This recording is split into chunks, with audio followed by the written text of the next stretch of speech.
Sir அன்னைக்கு meeting sir, laptop உட்காந்துருக்கேன், சின்ன வீடு, லேப்டாப் உட்காந்துருக்கேன், டிஸ்டர்பன்ஸ் இருக்க போகுதுன்னு காதில் மாட்டிக்கினேன். காதில் மாட்டிக்கின்னு மீட்டிங்கு. அன்னைக்குன்னு பார்த்து என் வைஸ் பிரசிடென்ட்டு லேடி அழகாக இருப்பாங்க.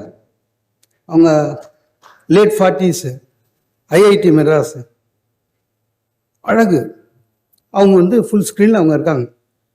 என் ஒய்ஃப் ஏற்கனவே நான் காதில் மாட்டணும்னே சொன்னான். எல்லாத்துலும் ஒரு திட்டு தானே உங்களுக்கு அப்படின்னா. அவளுக்கு அதெல்லாம் புரியாது. இது என்ன பண்ண சார், மேடமா பார்த்துட்டா சார். பார்த்த உடனே அவளுக்கு இப்படியே இங்கே நின்றுட்டா, எது லேப்டாப்புக்கு பின்னாடி நின்றுட்டு சைக்கிளை கேட்குறா, அது யாருன்னு. நான் ஆஃபீஸ் மீட்டிங்கில் இருக்கேன். அந்தம்மா படிச்சது. மிஸ்டர் மோகன் சுந்தரம், ஐ நாட் கம்ஃபர்டபுள். நான் மீட்டிங் முடிச்சோன்னே என் ஒய்ஃப் கேட்குறா, அது என்னங்க ஊரில் இருக்கிற பொம்பளையெல்லாம் பார்த்து வாயெல்லாம் பல்லாம் சிரிக்கிறீங்க, பேசுறீங்க, என்னை பார்த்தா மட்டும் உருன்றீங்களேன்னு.